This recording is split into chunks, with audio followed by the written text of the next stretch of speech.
ఒక దిక్కు భయంకరమైన నిర్బంధం ఉన్నది అప్పుడు, ఇప్పుడు కాదు, అప్పుడే ఉందమ్మా.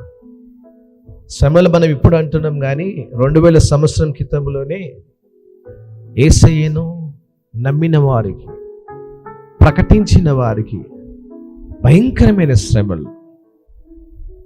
ఇక్కడ ఒక మాట, వారు ప్రకటిస్తున్నారు భయపడకుండా, అంటే వాళ్ళు సిద్ధపడ్డారు, చావనైనా మేము చచ్చిపోతాం, కానీ యేసుని గురించి మాత్రం మేము ప్రకటించడం మానము. తోమా రాకుంటే నేను యేసు ప్రభువుని నమ్ముకుంటాను కాదు.